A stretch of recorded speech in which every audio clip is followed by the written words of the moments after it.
Hey everyone, welcome back to a brand new video. Today we're going to be crunching some numbers, and I'm going to talk about something that I've always wanted to address in the luxury community ever since the huge Chanel price increase that we had in May. This really made me think about the value of Chanel bags, and I actually was thinking about this last year as well, even the year before, and I always wanted to do this. And even when I started YouTube, I actually finally got down, looked at my laptop, did the research, and put together this concept video for you guys. How many times have we heard in this luxury community that luxury handbags are a great investment? And I'm going to focus on Chanel here, particularly the classic handbag or the classic range line. Especially when it comes to Chanel, we're always told, buy a classic handbag. Always buy a classic handbag. It retains its value. It's always going up in price. You can always sell it and get your money back, or get most of your money back, or even make a profit at some times. I think we all understand that these luxury bags are not investments in the same way as, say, real estate will be, or investing in stocks and bonds. I think we understand that these luxury handbags, especially classics, they're not financial investments, okay? And I think we understand that. Rather, they're more investment in the sense that you're buying a quality piece that is made well, and some people can argue with Chanel that the quality is dwindling, but overall that is made well, and it stands the test of time, and you will wear it multiple times throughout your life, which is very true for me. I do wear these a lot, and in a way they're an investment in my wardrobe. So my cost per wear is great on this. I'm wearing it a lot, so it brings the cost per wear down, and that concept makes this an investment for my wardrobe, but not necessarily an investment to make money. You can make money in so many more efficient, better ways. So I've been thinking a lot about the value of Chanel bags ever since the huge price increase that happened in May of 2020 during kind of the peak time of when COVID was really taking its toll on the world. And yes, a lot of us are still bitter about it, and it's done. We have all accepted it and moved on. Does that stop us from buying Chanel and buying luxury? I don't think so. I mean, I think the people who are in love with the brand will still buy it. But this isn't about that price increase. There's a lot of videos done on that price increase. We all vented about it, and we've all accepted and moved on. We know these price increases happen all the time. This is kind of the reason why we like Chanel, right? That is Chanel being Chanel. We know that the price increases every year, almost twice a year, in May or in November, and it's expected, but this year it was a lot. And a lot of us were pissed off about it because it just meant that, if we had something on our wish list or you saved up for a bag, it just made it that much harder to now afford one. But for those of us who owned bags, I was bitter because I had stuff on my wish list, but in a way we took comfort in the fact that, the bag that I purchased has now gone up in value. It's great that I bought it back then because now it's more expensive. I made a good move. This is good. So there's a rumored increase to take place soon. I don't have insider knowledge. I did ask my sales associate. He said he doesn't know of one, but I'm hearing rumors online. First, it was said to be in September, and I think some countries did get an increase, but I'm hearing it's November, which is on schedule with the price increases. So I'm not an economist. I'm not a financial analyst. I'm not a finance expert, nor am I into investments and whatnot. That's not my profession. But I did speak to somebody who is, and I did like his perspective on how to assess value of something that goes up in price. So we all know about inflation, etc., and we know that the Chanel price increases do surpass the rates of inflation. I've seen videos on that. And I spoke to him, and he said, and we were talking about real estate. Real estate in Toronto is crazy. In other countries as well, it's crazy, but particularly in Toronto, in the greater Toronto area, price of houses have just skyrocketed, and it's become even harder and harder to get into the market. So he pointed out that value should not be considered by dollar amount because currency depreciates. So for example, if you have $100,000 of cash and you keep it in the bank, in your account, you're actually losing value on that dollar amount. It's depreciating. And rather, you should invest it in something that will appreciate so you can maintain the value or exceed that value over time. And he said, we should measure the value in gold. And I thought, that's interesting. Gold is a finite resource, as is oil in the world. And gold has to be mined. It's a finite resource. And it's the universal currency of the world. So if you take gold from one country to another, it is accepted by pretty much every country. So if I go to the bank and I say have $5,000, I can buy $5,000 of gold in the form of bars or coins, and I can travel, take that to another country, cash it in at the bank for their local currency. So our parents, is particularly if you're brown, if you're Indian, if you're Asian, and a lot of other cultures, really put value on gold. It's given as gifts during weddings, it's given as dowry, it's inherited, and they've always seen gold as an asset. When we spend this kind of money on handbags, they're like, why would you pay that money for a leather handbag? You'd rather buy gold. It increases in value. It's just better. It's more of a smart investment.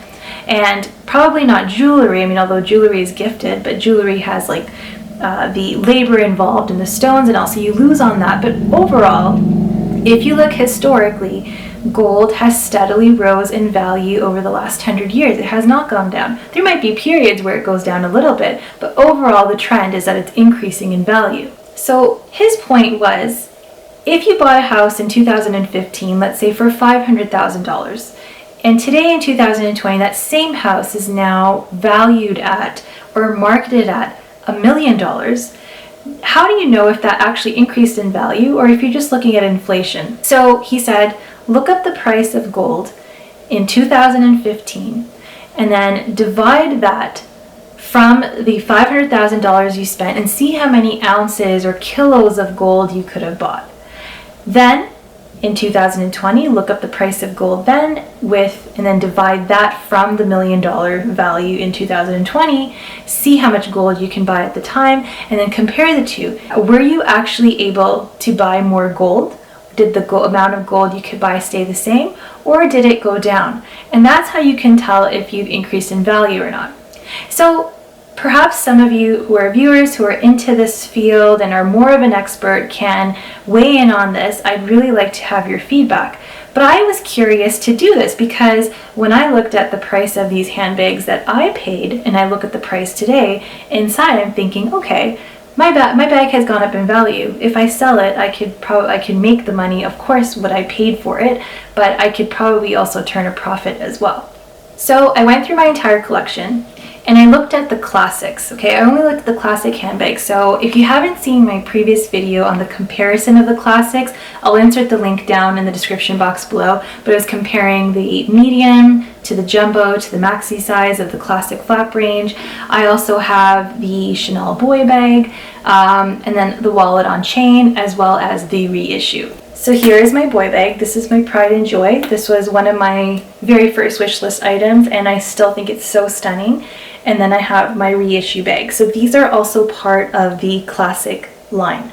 So I went through my receipts and I looked at the date of purchase and I went on and I looked up the price of gold and I did this analysis. So let's follow along and let's see, did my bags actually increase in value if we look at it in the perspective of gold? Okay, so I've done all the charts and let's follow along. I'll put it up on the screen. I'm sorry if this feels like work or school, but hopefully you can follow along and let's have some fun with this, okay? I encourage you to do the same thing with your handbags.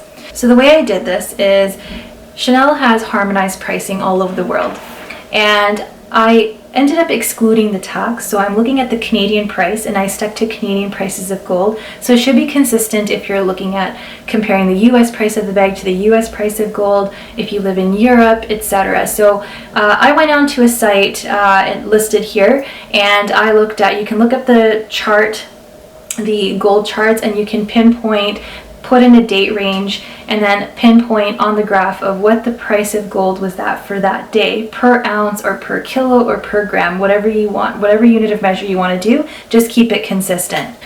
So I went to a website called gold.org and it has all of the prices of gold in your home currency and you can look it up. I think back like 10 years or more. There's also another website called goldprice.org, and you can look up historical data from like the last 100 years, and you can look up the daily price of gold in your home currency. You can look at various charts, so I encourage you to go on the website yourself. I'll link those websites below, and the gold.org website is really good because you can choose like a reference range of 5 days, and then you can pinpoint the day that you want that gives the price of gold. So the prices I'm using are excluding tax. Our tax here in Ontario is 13%, so I'm just using the dollar amount, not looking at tax, okay? So in 2016, which is when I bought my Jumbo Classic Double Flap, the price I paid was 7,075 Canadian dollars, excluding tax. The current retail price today in 2020 is 9,450 dollars Canadian. That's without tax. When I purchased this bag in July of 2016, on that date, the price of gold per ounce was $1,713.95 Canadian per ounce. And the price of gold today per ounce, well, as of September 1st, okay, so we're looking at September 1st, 2020. The price of gold on September 1st, 2020 was $2,574.92 per ounce. So if I look at how many ounces of gold could I have bought at the time I bought this Chanel Classic Jumbo, at the time, if I didn't buy the bag and I used that money to buy gold, I could have bought 4.13 ounces. So that means if I took $7,075, divided it by $1,713.95, I would get the number of ounces I could purchase, okay? And if I was to purchase a jumbo today at its current price, or on September 1st, let's say, look at the number, guys. I can only buy 3.67 ounces of gold. So if I look at value in terms of gold being the universal currency, it actually went down in value even though it went up in price. So if I look at the difference, I lost 0.46 ounces of gold. And if I multiply that by the price of gold today, because let's see, if I invested that money in gold at that time, then I'm going to be looking at the current price of gold. If I multiply that by the price of gold today, or September 1st, then I lost $1,184.46. I don't know how I feel about that, but let's move on. Now for my medium size, let's go through the chart again. So in 2018, which is when I purchased it, on that date of purchase, the medium classic flap was $6,550 Canadian before tax. And today, that same bag is now $8,650 Canadian without tax. The price of gold per ounce on the date that I purchased this bag was $1,695.62. And then today's price is, of course, just the same as the last chart, which was $2,500.74.92. If I do the same division at the date of purchase, I could have bought 3.86 ounces of gold. Today, I can buy 3.36 ounces of gold, and that means that I lost half an ounce of gold. And half an ounce of gold, if I multiply that with the price of gold per ounce September 1st, multiply that by $2,574.92, I lost $1,287.46. Moving on to the Chanel Maxi Double Flap, which is what I love. I'm not going to bring it out now. I just showed you in one of the videos. But again, in 2017, that bag was $7,675 Canadian. The current retail price, after the massive price increase in May, is $10,150 Canadian.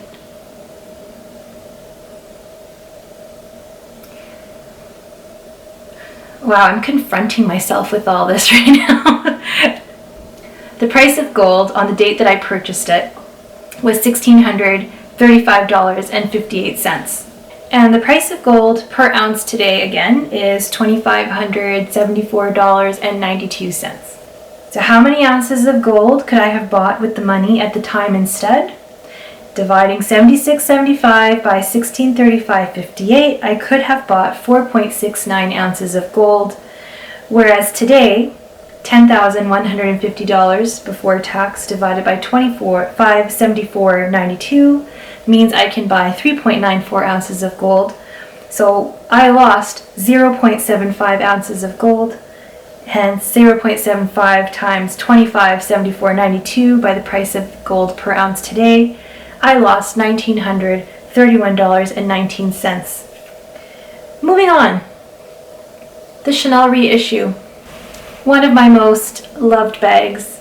I absolutely love this. This is the Reissue size in the 227. So this is a 2.55 and it's in the 227 or the Maxi size. And the price paid on the date of purchase in 2017 was $76.75 Canadian. The price of gold per ounce on the date that I purchased it was $1,601.31. How many ounces of gold could I have purchased at the time? 4.79 ounces of gold. The current retail price for this bag is $10,150, which is the same as the Chanel Maxi double flap. Divided by the price of gold today, I could buy 3.94 ounces of gold, which means that I lost 0.5 ounces of gold multiplied by the price of gold per ounce today. The Chanel Boy Bag, also a classic. It comes back every year. This is one of the classics in the line. This is in the large size or the new medium size. The price I paid on the date of purchase is $59.50, so $5,950 Canadian. That's not including tax. The price of gold that I purchased it that time was $1,713.95. So at the time I could have purchased 3.47 ounces of gold. Today this bag retails for $7,125. The price of gold today, if we divide that, it comes to 2.77 ounces of gold that I could purchase if I bought this now. So that means I lost 0.7 ounces of gold. Multiply that by today's value of gold per ounce. I lost $1,802.44. Isn't it a stunning bag? Seriously, every time I see this, I fall in love with it again. The wallet on chain. I don't have the wallet on chain with me right now because, as you know, it's at Chanel for repair. Hopefully it comes back looking amazing, but it's currently at repair. If you haven't seen my review on the Chanel wallet on chain, I will link it in the description box below. You need to see it. A lot of people who have watched it have come back and told me, oh my gosh, they have now fallen in love with their wallet on chain, or found a new use for it, or they went out and bought one and they're so glad that they made the investment. Again, investment because it's useful in your wardrobe, not because you're making money on it. But the price of the wallet on chain has rose steadily over the years. And at the time when I purchased it, it was $2,600 Canadian without tax.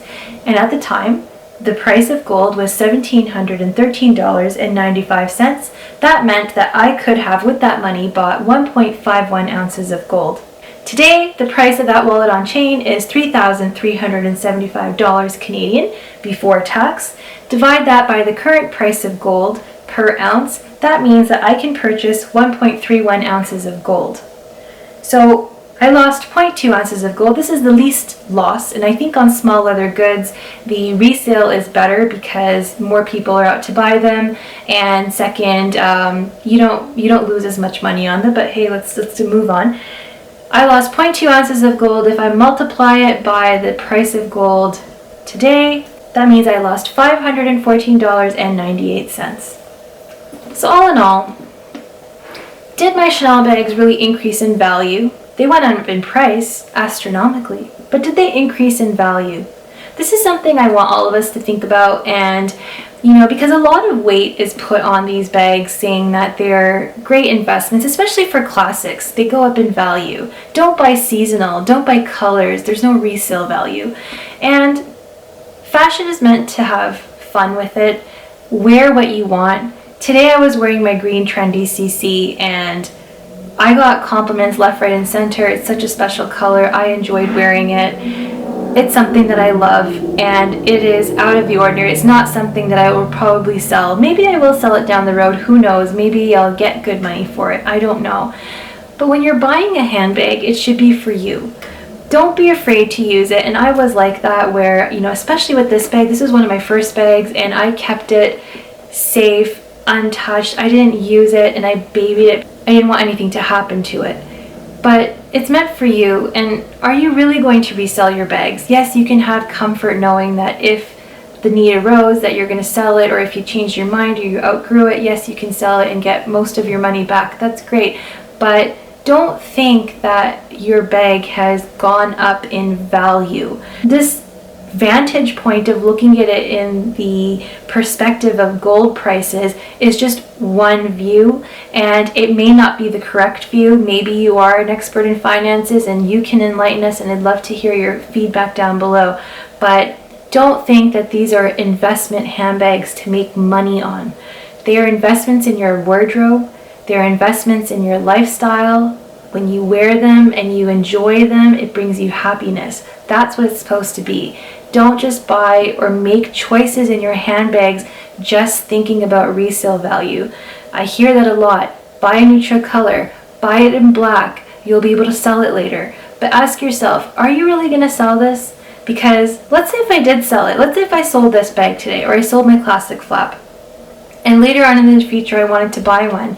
I will never get it at the price that I purchased it at before. So I'm less inclined to sell it now, because I'm thinking maybe in the future I want to pass it down to kids in the future, or nieces and nephews, or you know, you want your grandkids to have it.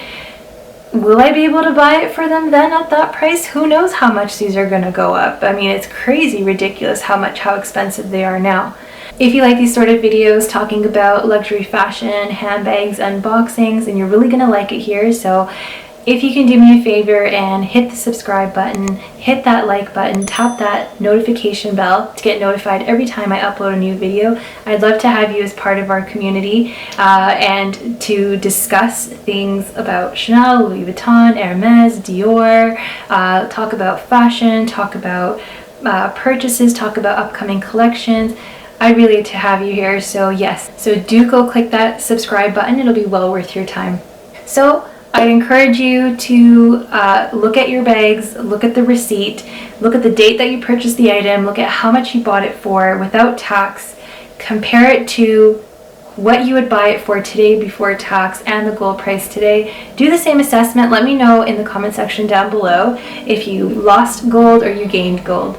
Let's have some fun with this. I'd love to hear your feedback in the comment section down below, and I will see you in my next video.